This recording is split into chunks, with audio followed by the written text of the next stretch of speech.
வணக்கம் நண்பர்களே. இன்று தமிழக அரசியல் மற்றும் விளையாட்டு உலகில் பரபரப்பாக பேசப்படும் சில முக்கிய செய்திகள் குறித்து பார்க்கப் போகிறோம்.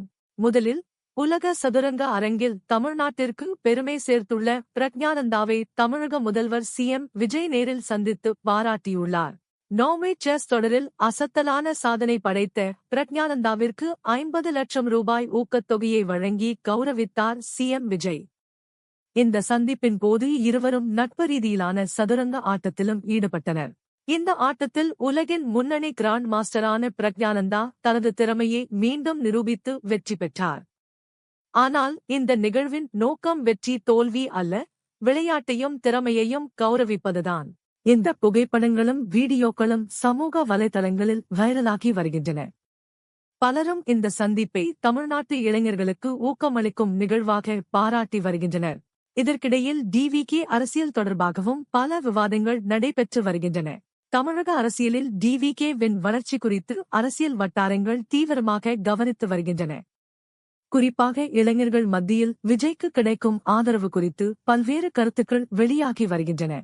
டிஎம்கே மற்றும் டிவிகே இடையிலான அரசியல் போட்டி எதிர்காலத்தில் எப்படி இருக்கும் என்ற கேள்வியும் தொடர்ந்து எழுந்து வருகிறது. சமூக வலைதளங்களில் சிலர், வரும் தேர்தல்களில் டிவிகே பெரிய தாக்கத்தை ஏற்படுத்துமா என்று கேள்வி எழுப்பி வருகின்றனர். அதே நேரத்தில், விஜய் தேசிய அரசியலுக்கு வருவாரா என்ற விவாதமும் தொடர்ந்து நடைபெற்று வருகிறது. சில ஆதரவாளர்கள் விஜய் எதிர்காலத்தில் தேசிய அளவில் முக்கிய தலைவராக உருவெடுப்பார் என்று நம்பிக்கை தெரிவித்து வருகின்றனர். ஆனால் இதுகுறித்து எந்த அதிகாரப்பூர்வ அறிவிப்பும் வெளியாகவில்லை. இருப்பினும், தமிழக அரசியலில் விஜய் ஏற்படுத்தியுள்ள தாக்கம் குறித்து அரசியல் விமர்சகர்கள் தொடர்ந்து விவாதித்து வருகின்றனர். ஒரு பக்கம் அரசியல், மற்றொரு பக்கம் விளையாட்டிற்கு ஊக்கம். இந்த இரண்டு துறைகளிலும் கவனம் செலுத்தும் விதமாக சிஎம் விஜயின் இந்த சந்திப்பு அமைந்துள்ளது. பிரக்ஞானந்தாவின் சாதனைக்கும் அவருக்கு வழங்கப்பட்ட மரியாதைக்கும் பல தரப்பிலிருந்தும் பாராட்டுகள் குவிந்து வருகின்றன. நண்பர்களே, பிரக்ஞானந்தாவின் இந்த சாதனை பற்றியும் டிவிகேவின் அரசியல் வளர்ச்சி பற்றியும் உங்கள் கருத்து என்ன? கமெண்டில் பதிவு செய்யுங்கள். இந்த வீடியோ பிடித்திருந்தால் லைக் செய்யுங்கள், ஷேர் செய்யுங்கள், நம்ம சேனலை சப்ஸ்கிரைப் செய்ய மறக்காதீர்கள்.